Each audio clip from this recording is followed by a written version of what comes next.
Good morning students, कैसे हैं आप? क्लास 8 सभी बच्चे अपनी हिंदी व्याकरण की बुक निकालेंगे और चैप्टर फर्स्ट निकालिए, भाषा, बोली और व्याकरण।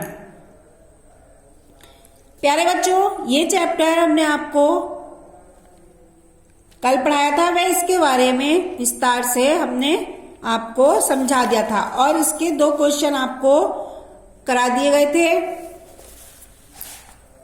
फर्स्ट, भाषा की परिभाषा, मौखिक व लिखित भाषा को उदाहरण सहित लिखिए। ये हम 2 क्वेश्चन आपको करा चुके थे। ठीक है, अब आइए इसका थर्ड क्वेश्चन देखते हैं। बोली व उपभाषा में अंतर बताइए। आपको बोली और उपभाषा में अंतर बताना है कि बोली क्या होती है और उपभाषा क्या होती है, वह इन दोनों में क्या अंतर है। प्यारे बच्चों, भाषा क्षेत्रीय भाषा जो होती है, क्षेत्रीय रूप, भाषा का क्षेत्रीय रूप बोली कहलाता है। भाषा का क्षेत्रीय रूप बोली कहलाता है। यह किसी प्रांत के बहुत छोटे से क्षेत्र में बोली जाती है, लेकिन इसमें साहित्यिक रचनाएं नहीं कर सकते।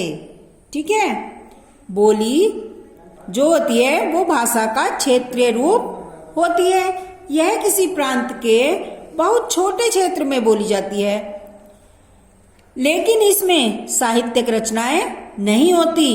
यह हमारी हो गई बोली। अब उपभाषा, उपभाषा बोली का वह विकसित रूप जिसमें साहित्यिक रचनाएं नहीं की जा सकती, जिसमें साहित्यिक रचनाएं की जा सकती हैं, उसे उपभाषा कहते हैं। ठीक है, उपभाषा में साहित्यिक रचनाएं की जा सकती हैं, लेकिन बोली में साहित्यिक रचनाएं नहीं की जा सकती। तो बोली व उपभाषा में यही अंतर है। अब आता है आपका व्याकरण किसे कहते हैं। व्याकरण किसे कहते हैं? व्याकरण से हमें शुद्ध भाषा के, व्याकरण से हमें भाषा के शुद्ध रूप व प्रयोग का ज्ञान होता है, यानी कि वह शास्त्र जिससे भाषा के शुद्ध रूप, ये देखिए, वह शास्त्र जिससे भाषा के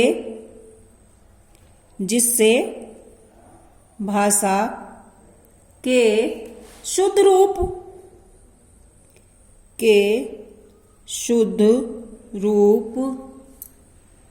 का रूप और प्रयोग का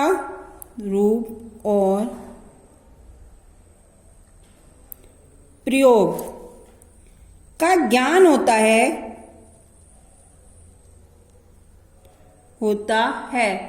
उसे व्याकरण कहते हैं। उसे व्याकरण कहते हैं। ठीक है, व्याकरण किसे कहते हैं, क्वेश्चन था आपका ये। तो वह शास्त्र जिससे भाषा के शुद्ध रूप और प्रयोग का ज्ञान होता है, उसे व्याकरण कहते हैं। ठीक है, जैसे उदाहरण के तौर पर देखिए, राम पाठ कर रहा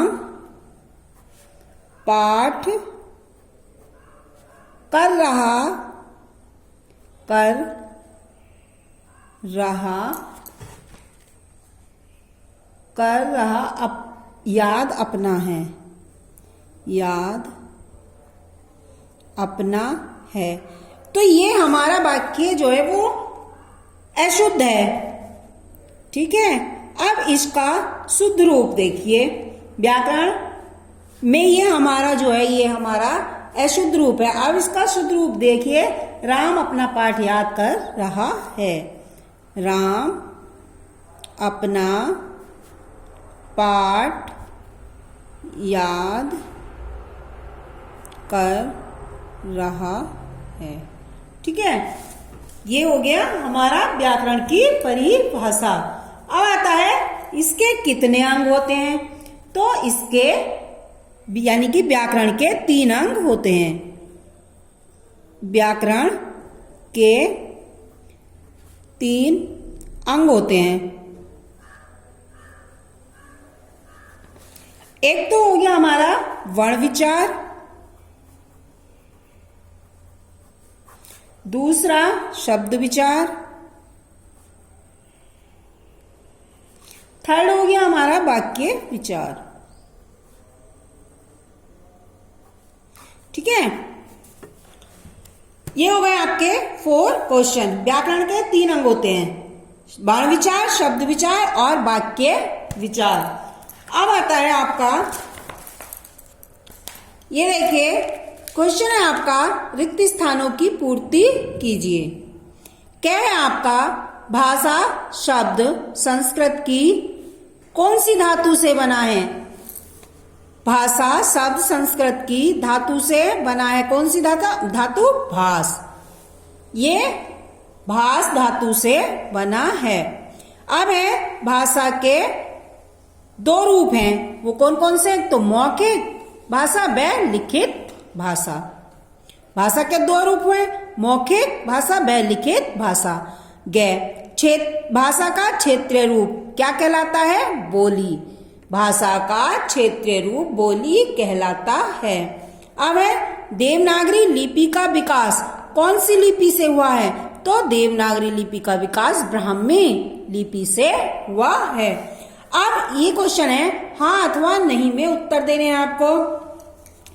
क्या बोली और उपभाषा दोनों में साहित्यिक रचनाएं होती हैं? नहीं, इन दोनों में साहित्यिक रचनाएं नहीं होती, केवल उपभाषा में ही साहित्यिक रचनाएं होती हैं, बोली में साहित्यिक रचनाएं नहीं होती। इसीलिए ये हमारा रॉन्ग है, यानी कि नहीं। अब है इसके आगे नहीं लिख देंगे हम। अब है क्या शब्द विचार में वर्णों के स्वरूप, भेद आदि के विषय में विचार किया जाता है? नहीं, केवल इस विभाग में वर्णों के स्वरूप, भेद और प्रकार आदि के विषय में विचार किया जाता है। तो ये भी हमारा गलत है। ठीक है,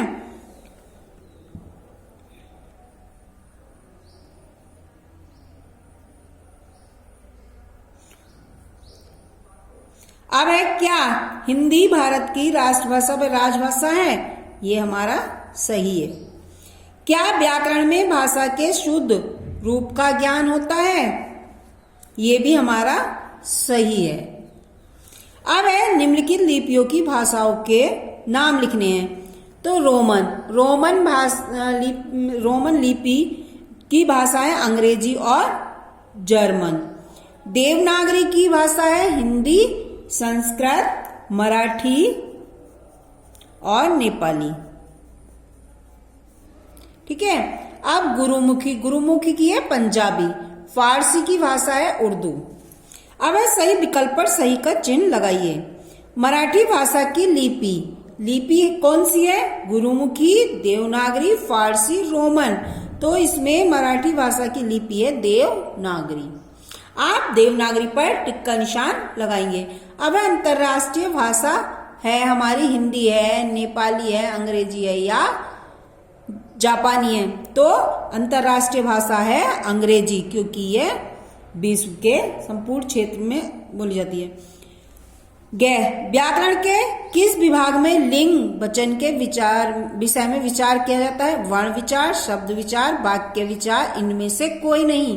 तो इसमें आता है आपका शब्द विचार। शब्द विचार वर्णों के किस विभाग में लिंग वचन के विषय में विचार किया जाता है? शब्द विचार के। ओके, धन्यवाद बच्चों। आज आपका फर्स्ट चैप्टर कंप्लीट हो चुका है। फर्स्ट चैप्टर भाषा, बोली, लिपि और व्याकरण। ठीक है, इसके बारे में बताया आज हमने आपको, भाषा, लिपि, बोली और व्याकरण के बारे में। अब नेक्स्ट चैप्टर वर्ण विचार के बारे में हम आपको नेक्स्ट डे बताएंगे। ठीक है, धन्यवाद बच्चों, आज के लिए इतना ही।